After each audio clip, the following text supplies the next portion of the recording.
Graça e paz, irmãos queridos. A paz do Senhor a todos vocês e a você também que se encontra em casa, ouvindo a palavra do Senhor. Nesse momento eu quero convidar você a abrir a palavra de Deus no livro de Apocalipse, capítulo 2.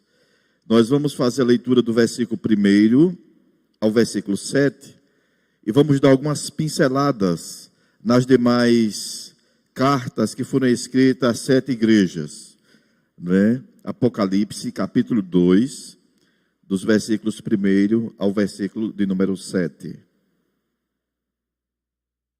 Nos diz assim a palavra do Senhor.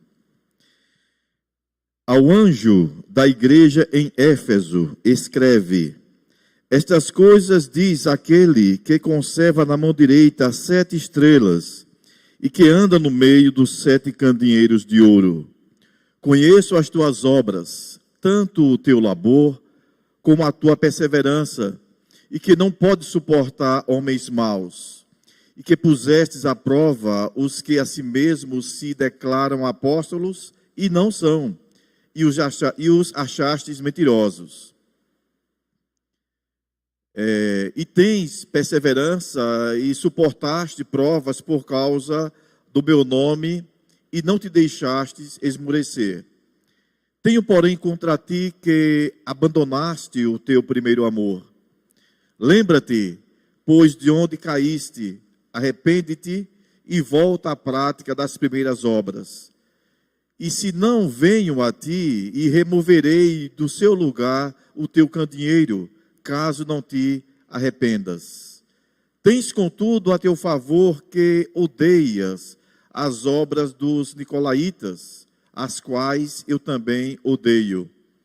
Quem tem ouvidos, ouça o que o Espírito diz às igrejas. Ao vencedor, dar-lhe-ei que se alimente da árvore da vida que se encontra no paraíso de Deus. Amém. Nós vamos com brevidade compartilhar sobre essa porção preciosa da palavra de Deus. Meus irmãos, nós não conhecemos o trabalhar de Deus, a gente não entende. João, discípulo amado, estava em Éfeso, sendo perseguido com algumas dificuldades. Ele, com 95 anos de idade, sofrendo uma grande perseguição, quando a história nos conta que ele foi colocado dentro de um tacho de azeite fervendo, mas um grande milagre aconteceu, ele saiu ileso ali, e o governador na época resolveu colocar ele num local onde ele não pudesse ter contato com as pessoas, porque por onde João passava, ele exalava o perfume de Cristo, ele evangelizava, ele levava a palavra de Deus, e isso incomodava as pessoas. Então ele foi colocado por providência divina. Os governadores não sabiam, mas por providência divina, na ilha de Patmos. E eles não sabiam, nem João também sabia, que Deus teria, Jesus, um encontro maravilhoso com ele. E quando ele estava na ilha, o Senhor aparece a ele numa visão maravilhosa e pede a ele que escreve as 7 igrejas. Ele traz essa revelação maravilhosa. Então, a carta à primeira igreja, no caso foi a igreja de Éfeso, depois ele fez outra carta para a igreja de Esmirna, carta à igreja de Pérgamo, a igreja em Tiatira, a igreja em Sardes, carta à igreja em Filadélfia e, por fim, carta à igreja em Laodiceia. Foram 7 igrejas. Mas o que eu acho interessante é que quando a gente escreve uma carta, vamos contextualizar um pouquinho. Talvez os novos ainda não sabem porque estão acostumados muito com a internet.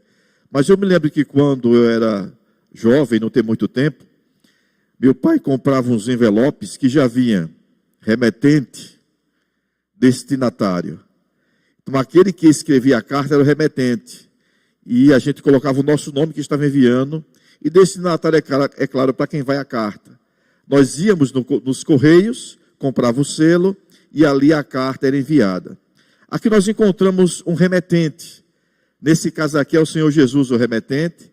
O destinatário às igrejas E o emissário aqui, João, o discípulo amado. Mas o que eu acho interessante nessa carta, que nós vamos compartilhar aqui, é que se eu for escrever uma carta para muitas pessoas, o remetente sou eu, Josué dos Santos Bispo, escrevendo para determinadas pessoas. Só que nesse caso aqui, o remetente aparece com diversos nomes, mas sendo a mesma pessoa. Vocês já observaram isso? Então, você observe que coisa interessante, né?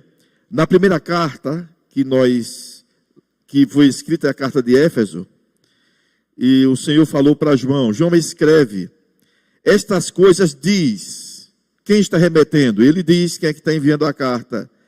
É aquele que conserva na mão direita as 7 estrelas e que anda no meio dos 7 candeeiros de ouro. É esse que está mandando a carta. Então o anjo da igreja, que era o pastor, já sabia quem era o remetente dessa carta. Para a igreja de Esmirna, ele diz, João, escreve e coloca aí, estas coisas diz, quem? O primeiro e o último, que esteve morto e tornou a viver. Esse foi o remetente, o próprio Senhor aparecendo aqui, né, escrevendo a Esmirna. Para Pérgamo, ele disse assim para João, estas coisas diz o Filho de Deus, que tem olhos como chama de fogo e os pés semelhantes ao bronze polido. E João agora, com seus papiros, vai escrever uma carta destinada a Sardes. E assim o Senhor diz, estas coisas diz aquele que tem os 7 Espíritos de Deus e as 7 estrelas. Ele escreve toda a carta, o Senhor, depois vem a carta de Filadélfia, e ele diz, o santo verdadeiro, é quem está escrevendo, aquele que tem a chave de Davi, que abre e ninguém fechará, e que fecha e ninguém abrirá. Para Laodiceia ele diz, estas coisas diz o Amém, a testemunha fiel e verdadeira, o princípio da criação de Deus. Então ele vai escrevendo às igrejas, ele vai se aparecendo com esses nomes. Interessante é que quando você vai para o Velho Testamento, você também vê o Senhor se apresentando com nomes diferentes. É o Shaddai, é o Elion, e aí por aí vai, né? O Deus Todo-Poderoso, e ele vai escrevendo, né? Agora o interessante é que quando ele escreve às igrejas, em todas as cartas, tem uma frase que diz assim, quem tem ouvidos, ouça o que o Espírito diz às igrejas. Em todas as cartas tem essa frase, quem tem ouvidos, ouça o que o Espírito diz às igrejas. Meus irmãos, muitas vezes nós ouvimos o nosso próprio entendimento, ouvimos as nossas inclinações. Muitas vezes guardamos histórias que nos foram contadas e nós tomamos como verdade. Ou muitas vezes nós ouvimos os nossos desejos, porém não ouvimos a voz de Deus. E o texto diz, quem tem ouvidos para ouvir, ouça o que o Espírito diz à igreja. É porque quem fala à igreja de Jesus é o Espírito Santo. Ele quem convence o homem do pecado, da justiça e do juízo. Então ele tem essa missão, não é? De despertar, essa missão de falar. Por exemplo, muitas vezes nós temos uma visão de nós mesmos. Às vezes nós temos uma visão de nós, e sempre temos uma visão de nós mesmos. Por exemplo, Pedro tinha uma visão, do apóstolo Pedro tinha uma visão dele. Mas qual era a visão que o Senhor tinha de Pedro? Não era a mesma. Não é? Aquele jovem rico que teve uma conversa com o Senhor, ele tinha uma visão dele mesmo.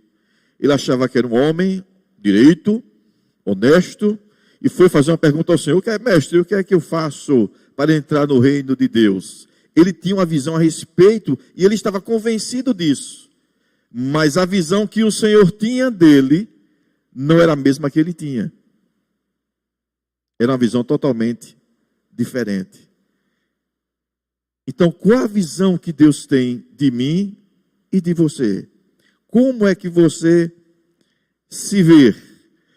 E um detalhe que eu acho assim muito interessante é que uma certa feita, lá no livro de Marcos, capítulo 2, versículo 17, Jesus está conversando com os fariseus, ali estão os escribas, e ele, nessa passagem, ele dizia assim, que ele não veio para os sãos, ele veio para os doentes, e ele não veio chamar os justos, e sim os pecadores.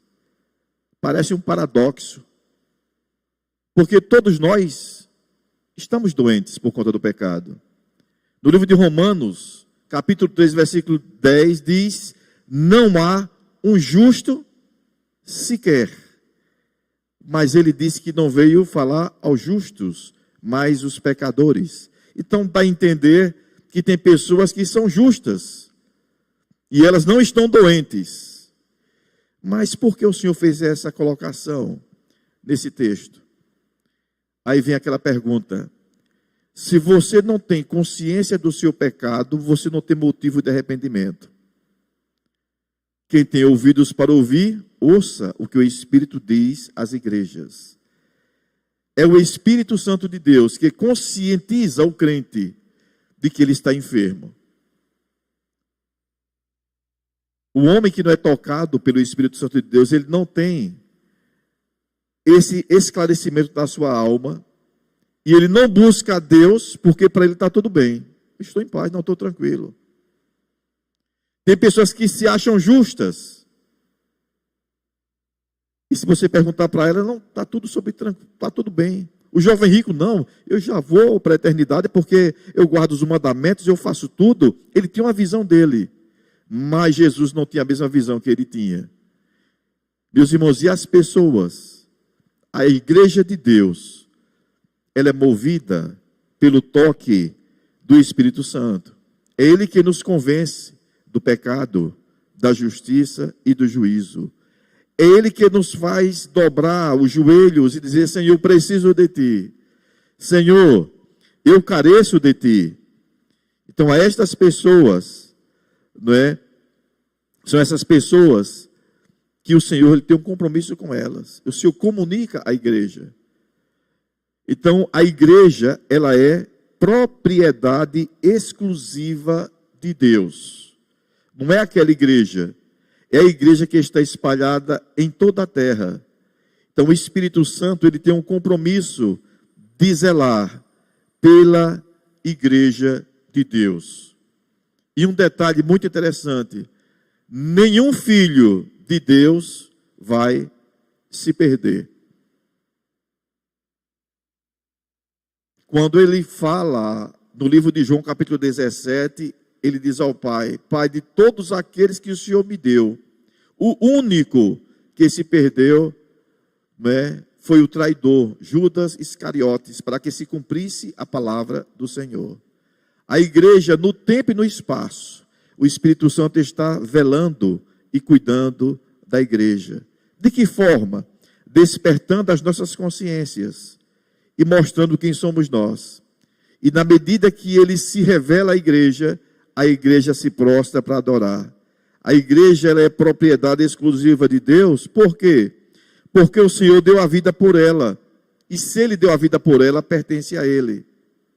E se essas pessoas estão enfermas, estão doentes, têm a consciência do seu pecado, quem não tem a consciência de pecado, não tem motivo de arrependimento. Mas quando você tem consciência, o Espírito Santo desvenda os seus olhos, você se curva e vai buscar o Senhor. E você pede perdão, porque Ele ministra para o seu coração que você carece de Deus. Então nós necessitamos do Senhor. O que aconteceu nessas igrejas foi justamente isso. o Senhor despertou pessoas. Ele dizia assim na carta, ele falava sobre elas: conheça as tuas obras, tanto o teu labor, a tua perseverança, que não pode suportar homens maus, e que puseste à prova os que em si mesmos se declaram apóstolos e não são, e os achaste mentirosos. Ele falou sobre a perseverança, mas ele disse: uma coisa eu tenho contra vocês.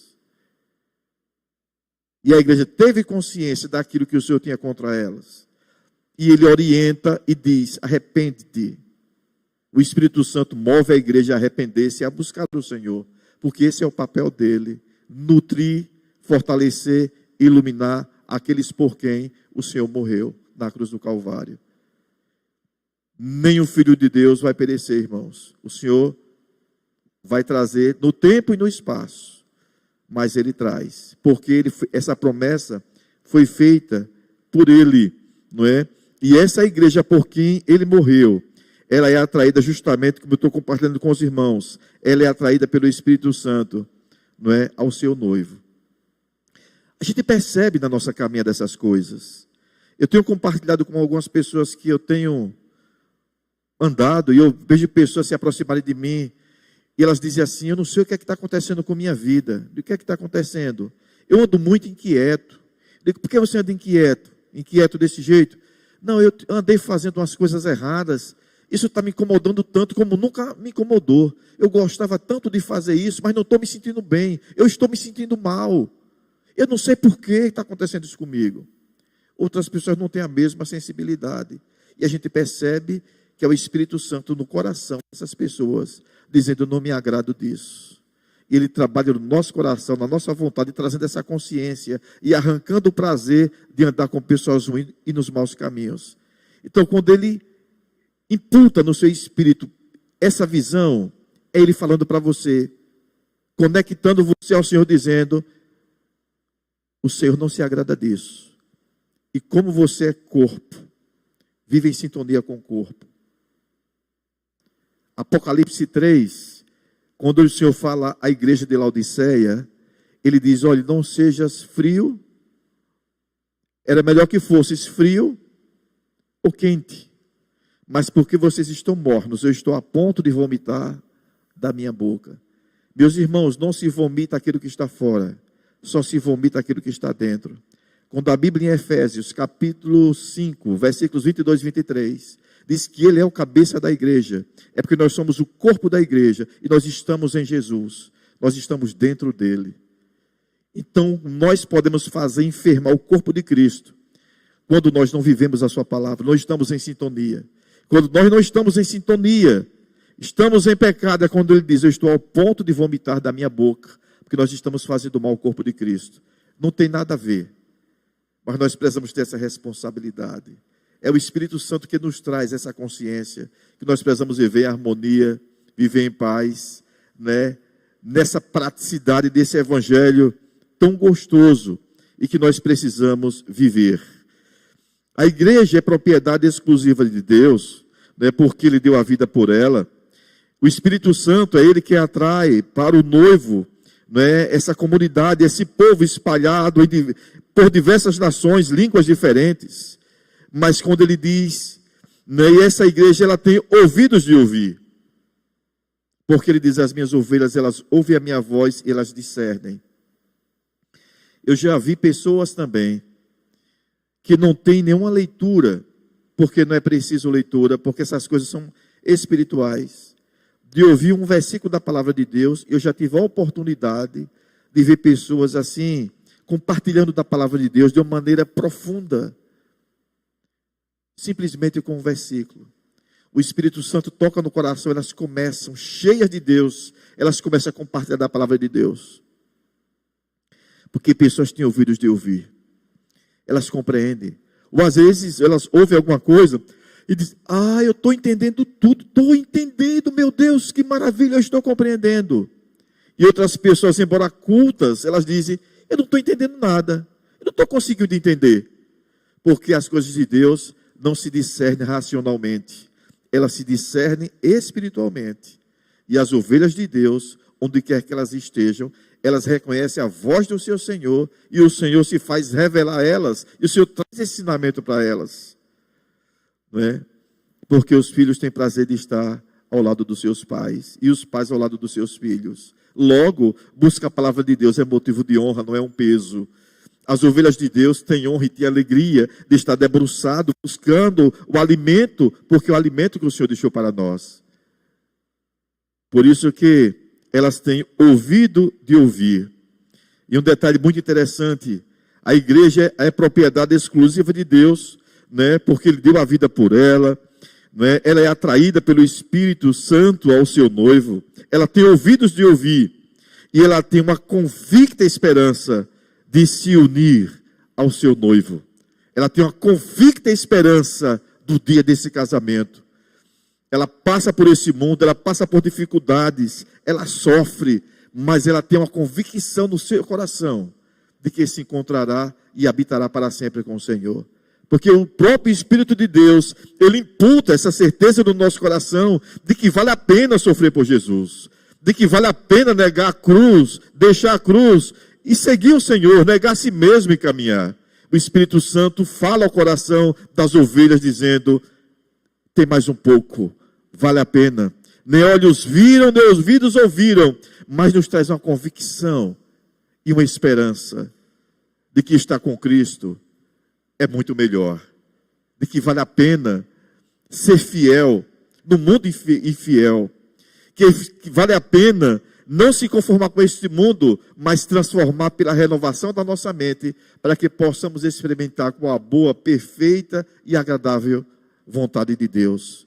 Vale a pena não buscar dinheiro, vale a pena não buscar coisa simplesmente, mas vale a pena trabalhar os valores, porque o reino de Deus trabalha com valores, não trabalha com coisas perecíveis, ela trabalha com coisas eternas. E o Espírito Santo de Deus traz essa convicção no coração do cristão. E o mundo que não entende isso, pensa que nós estamos loucos. Não é possível. Que alegria tem na vida deles? Que alegria é essa? Eles não têm prazer nenhum, mas isso é intransferível. Nós não temos como transferir isso. A experiência, ela é pessoal. Queridos, assim como o Senhor, através de João, discípulo amado, escreveu a 7 igrejas, ele já estava com o corpo glorificado, mas ele tem um compromisso com a igreja dele, ele morreu por essa igreja.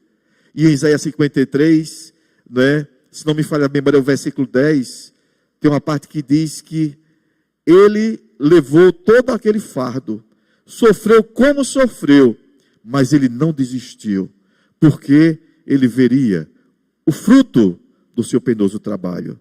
Ele não estava olhando por circunstancial, ele estava vendo uma igreja remida e glorificada servindo. E ele disse, eu não posso me voltar, pensar nas dores que eu estou sentindo. Eu não posso pensar nesse sofrimento. Não está fácil, mas eu tenho que olhar somente para o meu Pai. E eu tenho certeza de que comigo estarão muitos. Eu verei o fruto do meu penoso trabalho. Humanamente falando, nós estamos no tempo e no espaço ainda aqui. Mas na visão do Senhor, Ele já vê toda a igreja militante, transformada em igreja triunfante, glorificando o Senhor para todo sempre. Esse é o nosso consolo, esse é o nosso conforto. E nós só vencemos as dificuldades porque temos essa esperança. O que faria um homem como Isaías dizer, pode me encerrar ao meio, eu não nego o Senhor. O que leva um homem a fazer? O que leva um homem como Estevão a ser apedrejado, não negar o Senhor? Um homem como o próprio apóstolo Paulo, martirizado daquele jeito, ter a sua cabeça decapitada, não negociar. Com certeza, o Espírito Santo falou ao coração dele. Ele sabia que ele era propriedade exclusiva de Deus e que não valia a pena negociar. Nem mesmo a morte, ele tinha convicção, poderia separar do amor de Deus. Ele sabia o prêmio, o galardão que o esperava. Assim, queridos, é toda a igreja, em toda a face da terra, em todos os anos, em todas as eras, a igreja fiel, ela tem promessas da parte de Deus. Tem muita coisa guardada. E se a gente pensa assim, não é simplesmente por nós. Essa convicção, ela é dádiva, ela é prêmio. Eu não tenho nenhuma capacidade de pensar ou nem adquirir alguma coisa com aquilo que eu leio.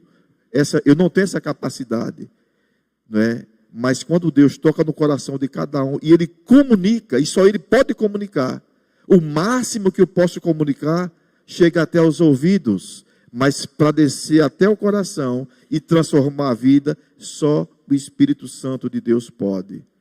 Com as minhas obras, com as suas obras, você não pode nada, porque nós não somos salvos por obra. As obras sim, têm serventia, elas vão contribuir para o galardão que, quando salvos, na glória, vocês vão receber. Mas nós somos salvos por obra, a obra que Cristo fez na cruz do Calvário. Não por nossas obras, mas Ele tem promessa, Ele tem um compromisso com a igreja fiel, com a igreja que anda, com a igreja que serve, com a igreja que adora, com a igreja que diz não ao pecado, mesmo que eu tenha que ser lançado na fornalha de fogo, mesmo que eu tenha que passar privações, eu não negocio o meu Senhor por nada, porque Ele está em primeiro lugar. Fazer como Abraão, não é? Se for para entregar o meu próprio filho, eu entrego, mas jamais trarei contrariedade para o meu Senhor. E ele foi honrado, né? Ana fez promessas ao Senhor, e ela ali honrou a Deus com a sua vida. E Deus disse: essa mulher, ela é fiel, ela é sincera, honrarei ela, abençoarei a madre dela e dareis mais filhos, porque Deus quer trazer alegria para o seu povo. Mesmo em meio à adversidade, nós temos um Deus que nos honra e que glorifica o nome dEle. Então nós precisamos pedir a Deus que Ele nos ajude. Senhor, só Ele se apresentando a cada um de nós é que nós podemos conhecer a Deus. O meu povo sofre por falta de conhecimento, mas como é grandioso ter a oportunidade de conhecer a Deus, ter a oportunidade de servi-lo, né? E saber que Deus cuida de nós. Meus irmãos, eu estava compartilhando um dia desse, eu vi um psicólogo comentando, isso é ciência, não sei, não tem como mensurar isso, mas eu achei interessante a colocação dele, que durante o dia, uma pessoa, ela consegue passar pela cabeça dela aproximadamente 1.200.000 pensamentos. Foi uma conta que o cara fez lá e disse assim: tudo bem, é ciência, a gente sabe que passa muito mesmo. Não sei exatamente, foi uma média que ele fez. Nós temos no mundo aproximadamente mais de 7 bilhões de pessoas. Vocês imaginem, mais de 7 bilhões de pessoas. Se você pegar uma pessoa pensando mais de 1.200.000 pensamentos por dia, e a Bíblia diz que nenhum dos pensamentos será desapercebido pelo Senhor. E de todas as pessoas que já passaram por aqui, nenhum pensamento ele esqueceu. Ele não esqueceu de nada. Ele sabe todas as coisas. Então é um Deus imensurável. A gente não consegue prescrutar, a gente não tem como. A gente não entende os caminhos de Deus. Só sabemos que eles são perfeitos e eles são maravilhosos, né? Queridos, então, que o Senhor nos abençoe. Entenda que você é a igreja do Senhor e o Senhor não esqueceu de você. Ele ama você. E assim como Ele comunicou ali às igrejas e disse que tem ouvidos para ouvir, ouça o que o Espírito diz à igreja. Se você, no seu coração, você tem prazer na palavra de Deus, você tem sede de buscar, pode ter certeza que essa sede que você tem no seu coração de buscar, esse desejo de servir a Deus, já é uma obra do Espírito de Deus na sua vida. Meu Deus, que louvor maravilhoso. Como eu gosto de ouvir esses hinos. Não é porque você gosta, é porque aquele que está em você tem prazer nisso. Porque o mundo concreto, ele só aparece depois do mundo abstrato. Primeiro você pensa, você planeja, você toma a iniciativa e você vai. Mas primeiro passa pelo seu coração. O Espírito de Deus toca no seu coração, gera vontade. E você começa a adorar a Deus. Aí eu me acordei hoje com a vontade de sentir louvores. Antes de você ter essa vontade de sentir o louvor, cantar louvores, antes de você ler a própria palavra, já passou pelo seu coração o Espírito dizendo: busca a minha palavra que eu quero encher você. Então isso já é o Espírito de Deus trabalhando na sua vida. É simples. Precisamos conhecer a voz dele, queridos. Então que Deus abençoe a cada um dos irmãos e vamos agradecer a Deus pelo cuidado dispensado a cada um de nós. E nenhum filho de Deus vai perecer. Todos nós estaremos louvando e engrandecendo o nome dEle. Que Ele fale aos nossos corações, que Ele nos dê ouvidos de ouvir e que nós possamos não simplesmente descansar em perceber ou analisar como nós somos, mas que cada um de nós busque dizer: Senhor, eu me vejo dessa maneira, mas como é que o Senhor me vê? Pedro se viu homem pronto para fazer qualquer coisa, mas não era a visão que Deus tinha a respeito dele. Então, quando eu estou orando, eu digo: Deus, como o Senhor me vê é muito mais importante do que aquilo que eu me vejo, do que eu penso de mim. Eu não quero confiar em mim mesmo por aquilo que eu vejo em mim, mas eu quero confiar naquilo que o Senhor está vendo, porque só o Senhor sabe como verdadeiramente, de fato, nós somos. Que Deus nos abençoe, em nome de Jesus. Vamos orar. Senhor, nosso Deus e amado Pai, nós queremos te agradecer, Senhor, pela tua palavra que é preciosa, que é rica, é abundante, é um alimento maravilhoso, Senhor. A nossa oração, Deus, é que o Espírito do Senhor vivifique, ó Deus, essa palavra dentro em o nosso coração, Pai. Nos dá sabedoria, Senhor, que o teu Espírito a cada dia esteja nos atraindo para os teus rios, Pai. Num mundo tão difícil, mas não existe nenhuma dificuldade quando o Senhor está presente. No mundo impossível para muita coisa, mas não existe impossibilidade quando o Senhor se faz presente. Oh Deus, nós te amamos, Senhor. A nossa oração, Deus, é que o Senhor gere prazer em o nosso coração. Não de simplesmente abrir os lábios para cantar qualquer coisa, mas nós oramos para que do nosso coração flua com toda a força, ó Deus, louvores que engrandeçam o teu nome, verdades da palavra de Deus. Que nós possamos não simplesmente ler a Bíblia, mas que nós possamos viver a Bíblia. Que nós possamos, ó Deus, não amar de qualquer forma, mas amar verdadeiramente, tendo, ó Deus, compaixão uns dos outros, amando uns aos outros, conforme o Senhor nos ensina, Pai. Abençoa o teu povo. Abençoa os meus amados irmãos que se encontram nas suas casas, as famílias. Deus, que as famílias sejam transformadas em verdadeiros lares. Lugar de aquecimento, lugar de paz, onde todos tenham prazer de estar. Ó Deus, cria relacionamento, comunicação no lar. Toca no coração de cada familiar, para que possa, ó Deus, se ausentar mais um pouco do WhatsApp, das redes sociais, para que possam viver realmente como família, vivendo esse amor no lar, porque isso é gratificante, Pai. Nós te oramos e suplicamos a tua bênção sobre nós e sobre a tua igreja, Pai. Nós te oramos em nome de Jesus. Amém.